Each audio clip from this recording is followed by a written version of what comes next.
सोनगढ़ ऋषियों परीक्षित जी महाराज कथा कहाँ चल रही है? कथा कहाँ पे चल रही थी? हम तो देखो भूल गए हैं। बता।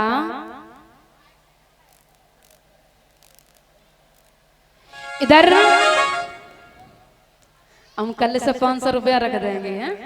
500 रुपया टैक्स रख देंगे इन पे परीक्षित जी पे, तब जे मोए रुपया देंगे तो याद रहेगी कि कथा यहाँ पे चल रही थी।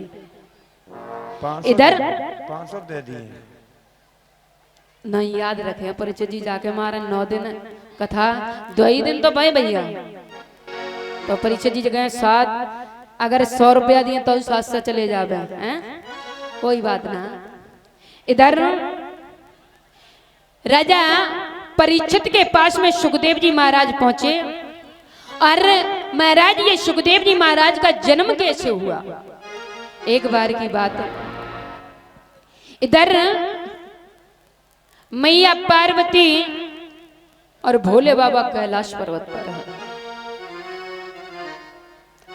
देव ऋषि नारद जी ने मन में विचार करो कि हमने बहुत दिन हो गए हैं अभी तक भोले बाबा मैया पार्वती में लड़ाई नहीं करवाई। जे देव ऋषि नारद जी महाराज जे बहुत वैसे हैं लड़ाई करवा दे हाल। आज जैसे ही देव ऋषि नारद जी ने कहा कि हमें लड़ाई तो करवानी है, भोले बाबा जैसे ही पर्वत तक गए भों से हम लड़ाई करवा दे। आज भोले बाबा कैलाश पर्वत से घूमने के लिए चले गए। देव ऋषि नारद जी को मौका मिल गया। देव ऋषि नारद जी मैया पार्वती के पास पहुंचे, कहने लगे मैया मो तो बेकार लगे संसार में, काहे आजकल लोग झूठे प्रेम करते हैं। मैया पार्वती कहने लगी बाबा कैसी बातें कर रहे हो, तुम्हें ना पता मेरे भोले बाबा मुझसे बहुत प्रेम करते हैं। मैया पार्वती कहने लगी भोले बाबा मुझसे बहुत प्रेम करते हैं। देव ऋषि नारद जी कहने लगे मैया चुप रहो करो, भोले बाबा तुमसे प्रेम करते हैं? कहने लगे हाँ मुझसे प्रेम करते हैं। आज देव ऋषि नारद जी ने कहा जय बताओ मैया भोले बाबा के गर्दन में जो मुंड पड़े हैं, माला जो पहने हैं मुंडन की, तुम्हें कबू बताई कि ये मुंड है कि नहीं? तुमसे प्रेम बहुत करते है तो ये भी बताई होगी। मैया चुप हो गई। मैया कहने लगी तो ये तो बता ही नहीं कबाऊ। देव ऋषि नारद जी कहने लगे मैंने कही थी मैया आजकल संसार में कोई प्रेम ना करत है। देव ऋषि नारद जी कहने लगे काहे भैया उन्हें तो लड़ाई करवानी। देव ऋषि नारद जी ने कहा कि मैया हम कहते कोई संसार में प्रेम ना करते है, बस झूठो करते हैं। तुम्हें कबू ना बताई, बताओ मुंडन की माला पहने और हर समय छाती से लगाए रखते हैं, बताओ कबू तुमसे प्रेम है तीनों करा हुआ, तुम्हें ढील के चले गए।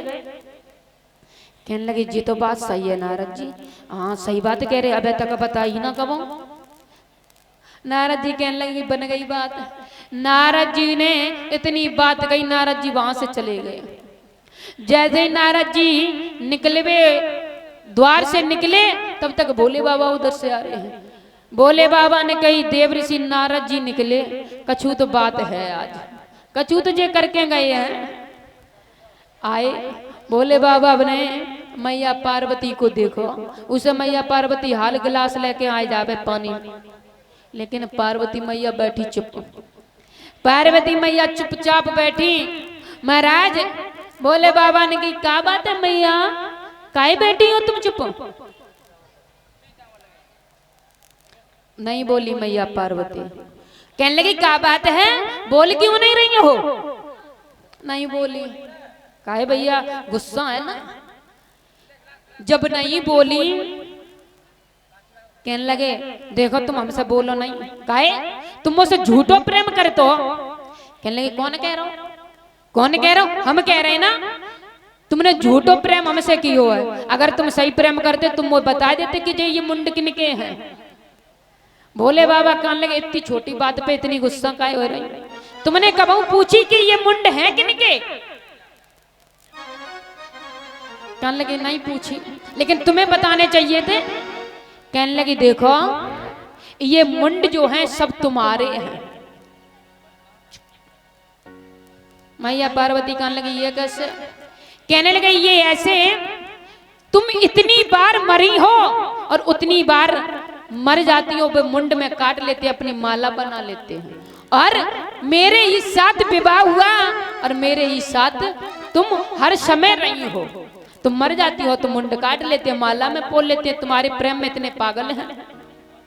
मैया पार्वती कहने लगी तुम जा बता, इतनी बार हम मरे और तुम एक बार नहीं मरे काहे? तुम इतनी बार हम मर चुके हैं लेकिन तुम एक बार नहीं मरे जो हम तुम्हारी संगे ब्याह में होत रहो। भोले बाबा कहने लगे देखो देवी, हम नहीं मरेंगे। क्यों? हमने अमर कथा सुनी है। मैया पार्वती कहने लगे देखो हम अमर कथा सुनेंगे। भोले बाबा कहने लगे तुम्हारी बस की बात नहीं है जो तुम अमर कथा सुन लो। क्यों? अरे तुम अमर कथा नहीं सुन सकती। मैया पार्वती कहने लगी देखो हमें तो अमर कथा सुनेंगे। काहे हम इतनी बार मर जाते हैं, तुम एक बार नहीं मरे, तुम अमर कथा सुनाए दो। तो भोले बाबा कहने लगे चलो नहीं मानती हो तो अमर कथा सुनाएंगे, लेकिन एक शर्त पे सुनाएंगे। कौन सी शर्त? कह दी कि आप हुकरा भरना, हूं करती रही हो, हम कथा सुनाते रहे हैं। मैया पार्वती कहने लगी काहे हमारे अमर तो होना है, हम हुकरा भरेंगे।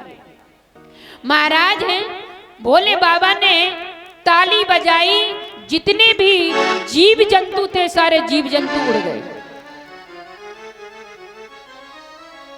क्योंकि अमर कथा कोई सुनना ले, अगर सुन ले तो बेउमर हो जावे।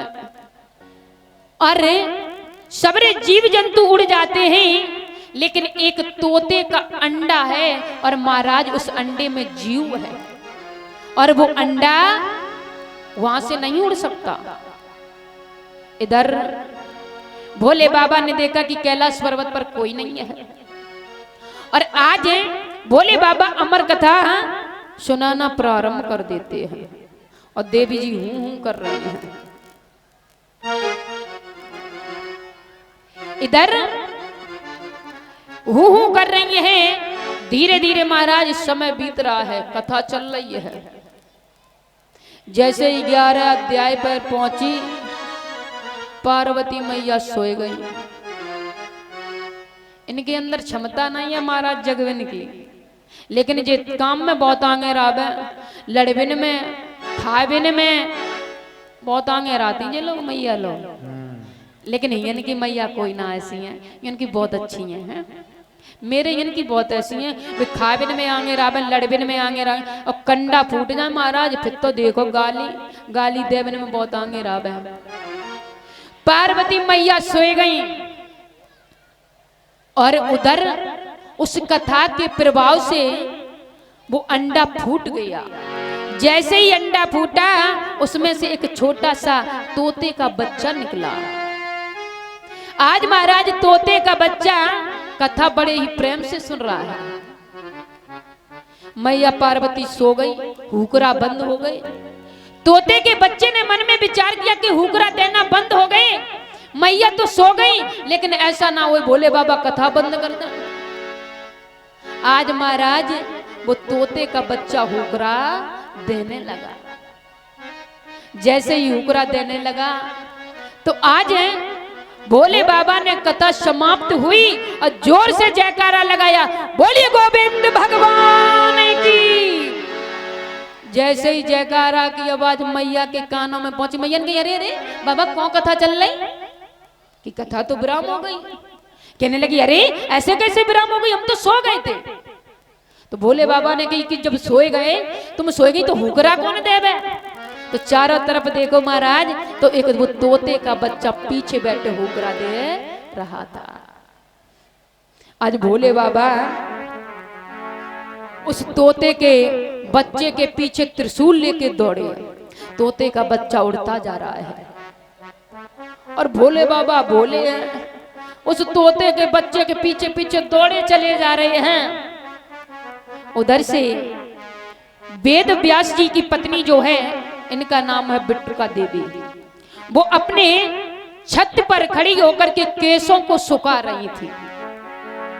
और महाराज जैसे ही केसों को सुखा रही थी, उनको जमाई आई। जैसे ही जमाई आई और तोते का बच्चा मुख से गर्भ में प्रवेश कर गया। बोलिए वृंदावन बिहारी लाल की। जैसे ही प्रवेश कर गया, भोले बाबा ने देखा कि ये तो व्यास जी के घर में घुस गया। वहीं पर बैठ गए। व्यास जी महाराज ने कहा कि अरे भोले बाबा कैसे हमारे दरवाजे पर बैठे। भोले बाबा ने कहा तुम्हारे घर में चोर घुस गया मेरा। व्यास जी ने कहा अरे बाबा तुम्हारे पर्वत पर क्या रखा जो चोर चोरी चुरा करके ले गया। कहने लगा बहुत कछु। कौन ऐसी चीज थी, कौन ऐसी वस्तु थी जो चुरा करके ले गए, तुम मेरे दरवाजे पर बैठे हो। कहने लगे अमर कथा सुन ली। व्यास जी ने कहा महाराज ये अमर कथा है किस लिए, कि अमर करने के लिए। तो ये बताओ, उसने तो अमर कथा सुन ली तो आप कैसे मार सकते हो। भोले बाबा वहां से वापस आ गए। जब भोले बाबा वापस आए, इधर धीरे धीरे समय बीत रहा है। महाराज समय के अनुसार आज जब समय बीता, लेकिन मां के गर्भ से व्यास जी की जो पत्नी है बिट्टुका देवी, उनके गर्भ में वो तोता प्रवेश कर गया। धीरे धीरे समय बीता तो वो तोता निकलने का मन नहीं कर रहा है। एक वर्ष हो गया लेकिन वो बच्चा नहीं निकला मां के गर्भ से। वैसे बच्चा महाराज मां के गर्भ में कितने दिन तक रहता है, 9 महीना तक।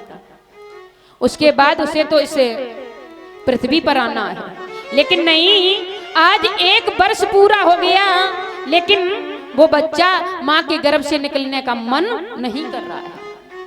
क्यों? कह रहा है कि प्रभु अगर मैं पृथ्वी पर जाएंगे तो ये माया मुझे चिपट जाएगी, ये माया मुझे भजन नहीं करने देगी और ये माया में हम फंस जाएंगे, परमात्मा को भूल ही जाएंगे, हम नहीं जाएंगे महाराज। लेकिन कहने लगे हैं, सभी लोग कहने लगे हैं, देवता भी देख रहे हैं कि अगर मां के गर्भ में ये बना रहा तो कितने दिन तक रहेगा। 1 नहीं 2 नहीं महाराज, पूरी 12 वर्ष हो गए लेकिन उसने बाहर आने का मन नहीं किया। धीरे धीरे समय बीता। जब भगवान ने कहा कि गर्भ में ही कहा कि बेटा तुझे माया नहीं पकड़ेगी, तुझे माया कभी नहीं पकड़ेगी, अगर तू जन्म लेते ही तपस्या करने के लिए चला जाना, लेकिन मां के गर्भ से बाहर आ जा। इधर जैसे ही मां के गर्भ से बाहर आए तो आज व्यास जी खुश हैं कि मेरा पुत्र का जन्म हुआ। और महाराज जैसे ही सुखदेव जी महाराज का जन्म हुआ तो उन्होंने नाड़ा साथ में लिया और तपस्या करने के लिए भागने लगे, क्योंकि 12 वर्ष के थे। तपस्या करने के लिए जैसे ही भागने लगे, पीछे से व्यास जी महाराज कहते हैं अरे पुत्र रुक जाओ, अरे पुत्र रुक जाओ। पीछे से भाग रहे हैं व्यास जी भी और आगे आगे पुत्र चल रहे हैं। आज आगे देखा तो कुछ स्त्रियां खड़ी हुई थी। व्यास जी को देख करके उन्होंने मुख ढक लिया, लेकिन सुखदेव जी महाराज को देख करके उन्होंने मुख नहीं ढका। क्यों? वो छोटे हैं, 12 वर्ष के हैं। अरे व्यास जी महाराज कह रहे हैं कि पुत्र रुक जाओ।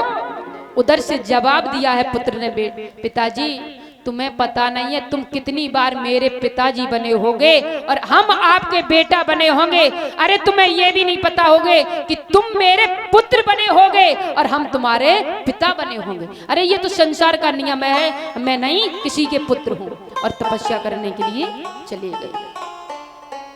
बोली वृंदावन में हरि लाल की, बोली सतगुरुदेव भगवान की।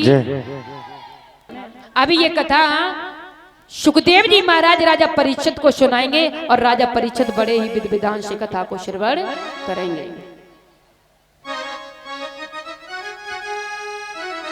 उनका जन्म हुआ।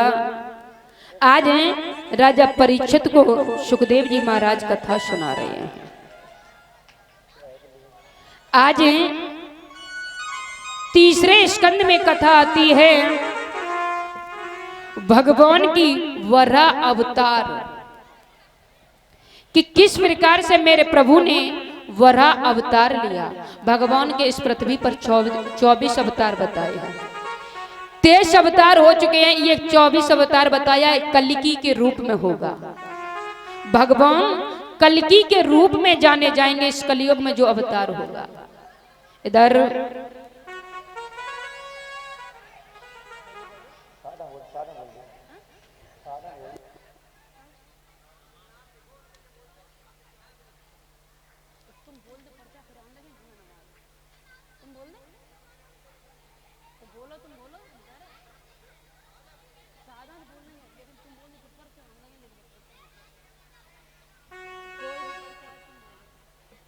अरे वो सच्चे दरबार की हमारे यशपाल सिंह यादव जो बन्ना टूंडलाल निवासी हैं, अतुल भैया के साले साहब, ये भंडारे में जितने भी चावल लगेंगे वो इनकी तरफ से दान आया है।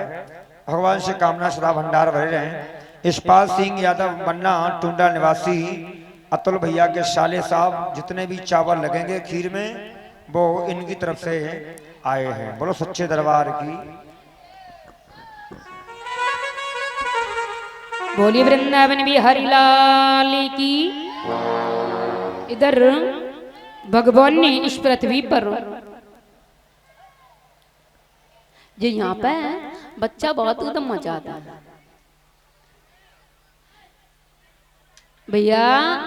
अच्छे बच्चे कैसे बैठते बताइयो, कैसे बैठे थे? ऐसे ही, ऐसे बैठे रहियो, ठीक है? हाँ, बहुत अच्छे हैं यहाँ के बच्चे। इधर भगवान ने किस प्रकार से वराह अवतार लिया बताया है। श्री सुखदेव जी महाराज कहते हैं कि हे राजन परीक्षित, अब परीक्षित जी कथा सुनने लगे। बताया है धीरे धीरे समय बीत रहा है।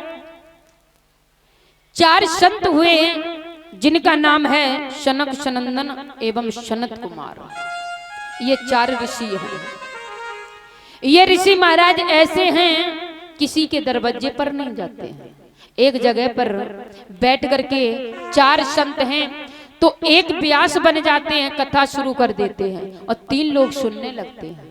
जब एक व्यक्ति वो हट जाता है तो दूसरा बैठ जाता है, कथा प्रारंभ कर देता है, 3 व्यक्ति सुनने लगते हैं।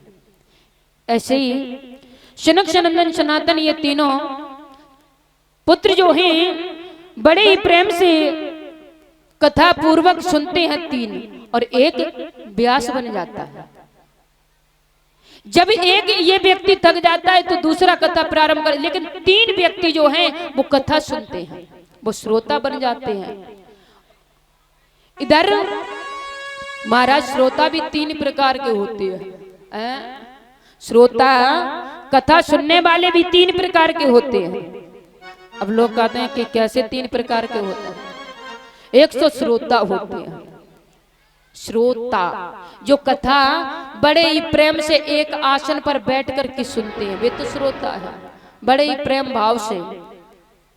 और श्रोता वो होते हैं कथा में आकर के, भैया ये बता तू कौन गाओ तो, अरे ए मैया जैसी होती कि बहन तुझे बता ये साड़ी कितने रुपया की लाई, बातें करते हैं। और श्रोता वे होते हैं महाराज जो पंडाल में आकर के टेक लगाए के सोए जाए, काहे उन्हें कथा से मतलब ही ना, आराम से बैठ करके सो जाते हैं। तो ये 3 क्वालिटी होती है। और श्रोता भैया वही होता है जो एक आसन पर बैठ करके भगवान की चर्चाएं सुनते हैं। भागवत के नियम होते हैं, एक आसन पर बैठ के कथा सुननी चाहिए, किसी से बात नहीं करनी चाहिए और इधर उधर झांकना नहीं चाहिए। अरे मेरे तो ऐसे कर देते, भैया बता कहाँ पे आवे, और किसी व्यक्ति के पास टाइम भी नहीं है। अगर किसी व्यक्ति के पास टाइम है तो किस लिए है। अगर किसी दोस्त ने फोन कर दिया, अरे भैया यहाँ ना आजा, बहुत जरूरी काम है, तुरंत पहुंच जाएंगे। लेकिन ये नहीं कहेंगे भैया हम पंडाल में बैठ के कथा सुन रहे हैं, चले जाएंगे। इधर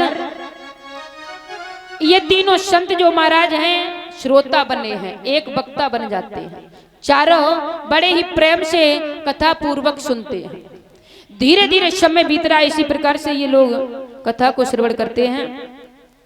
लेकिन एक बार की बात है, इन तीनों ने श्रोता बने बैठे हुए हैं, चौथे जो हैं वो वक्ता है। ब्रह्मा जी से वरदान ले लिया था कि प्रभु हम इस संसार में जाएं तो हम कैसे जाएं। हर समय 5 वर्ष की उम्र रहे, हर वर्ष में 5 वर्ष के दिखें और इस माया और ममता से बचकर के रहें।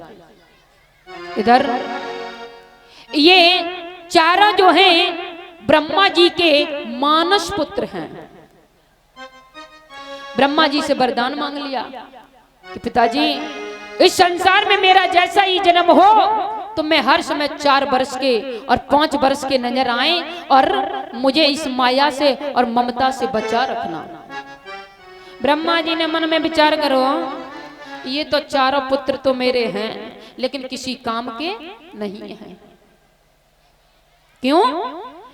मुझे तो इस पृथ्वी पर सृष्टि का विस्तार करना है और भगवान इस पृथ्वी पर आएंगे बड़ा अवतार लेकर के, कैसे क्या होगा, यही सोच रहे हैं। ब्रह्मा जी बैठे हैं, मन में विचार कर रहे हैं, अरे ये 4 पुत्र तो किसी काम के नहीं है। उसी समय ब्रह्मा जी को क्रोध आया। महाराज जैसे ही क्रोध आया, जो भौं से बीच में जो जगह है, भ्रुकुटी के बीच में जो जगह है, वहां से ब्रह्मा जी के पसीना आया और जमीन पर गिरा। जैसे ही जमीन पर पसीना टपका तो उसी समय एक रोता हुआ बालक प्रकट हुआ। जैसे ही रोता हुआ बालक प्रकट हुआ, उस बालक का नाम रख दिया रुद्र। जैसे ही रुद्र रखा, क्योंकि रोता हुआ बालक पैदा हुआ इसलिए उसका नाम रुद्र रख दिया। आज ब्रह्मा जी ने कहा बेटा जाओ आप सृष्टि का विस्तार करो। रुद्र चले सृष्टि का विस्तार करने लगे। किसी के 4-4 हाथ लगा दें, किसी को 4-4 पैर लगा दें, किसी की आंखें लगा दें। ब्रह्मा जी ने कहा कि अब देखें हम पृथ्वी पर इस सृष्टि का कितना विस्तार हो गया। ब्रह्मा जी जैसे ही पहुंचे, ब्रह्मा जी ने कहा अरे बेटा रुद्र क्या कर रहे हो? कहने लगे पिताजी मैं सृष्टि का विस्तार कर रहे हैं। ब्रह्मा जी ने कहा बेटा आप तो सृष्टि के विस्तार के लिए नहीं हो, आप ऐसा करो पहले भगवान का भजन करो, पहले आप भगवान का भजन करो, उसके बाद आप सृष्टि का विस्तार करना। रुद्र चले जाते हैं तपस्या करने के लिए, भगवान का भजन किया। भजन करने के बाद महाराज इधर ब्रह्मा जी ने मन में विचार किया सृष्टि तो फिर भी ऐसी रह गई, कैसे विस्तार होगा। उसी समय अपनी वाणी से मैया सरस्वती को प्रकट किया है।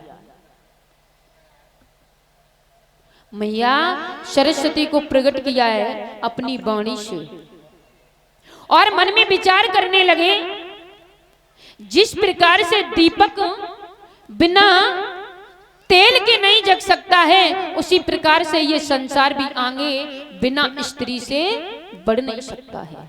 तो ब्रह्मा जी ने मन में विचार किया जिस प्रकार से दीपक नहीं जल सकता है, उसी प्रकार से ये सृष्टि का विस्तार नहीं होगा। तो महाराज आज ब्रह्मा जी ने मैया सरस्वती को अपने स्त्री के रूप में देखना चाहा, स्त्री बनाना चाहा। वहीं पर देव ऋषि नारद जी खड़े हुए थे।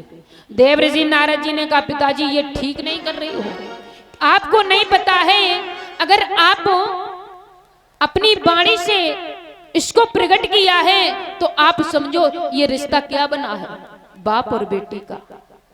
अगर आप ही ऐसा करोगे तो संसार में आने वाली जितने भी हमारे पिताजी बनेंगे कोई भी अपनी बेटी को बेटी नहीं समझेंगे, कोई भी अपनी बेटी को बेटी नहीं समझेंगे, इस पृथ्वी पर अनर्थ हो जाएगा।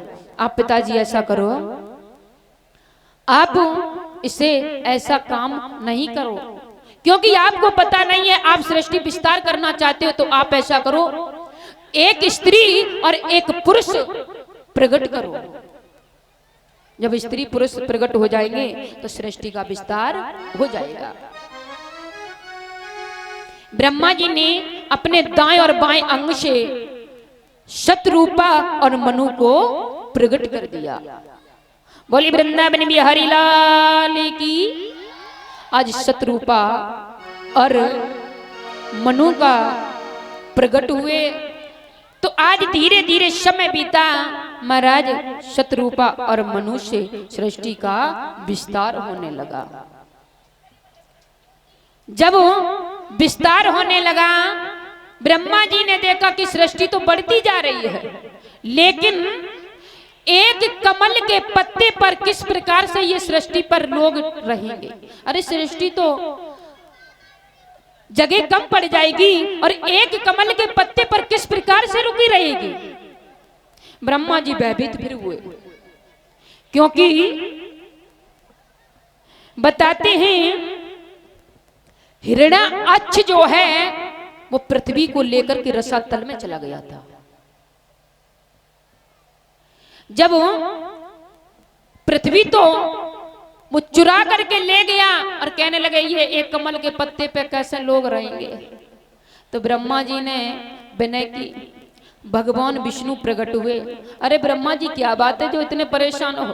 कहने लगे कि ये बताओ ये पृथ्वी किस प्रकार से यहाँ पर टिकेगी, ये लोग कहाँ पर रहेंगे। पृथ्वी को लेकर के तो वो हिरण्याक्ष चला गया। ब्रह्मा जी कहने लगे देखो हमें तो कछु आवे ना, तुम्हें कोई उपाय बताओ जो पृथ्वी वापस आ जाए। भगवान ने कहा ठहरो, हम सब कुछ करेंगे। आज मेरे प्रभु ने शूकर का रूप बनाया और उस हिरण्याक्ष को मार दिया और पृथ्वी को लेकर के मेरे गोविंद वापस आए। बोली वृंदावन बिहारी लाल की।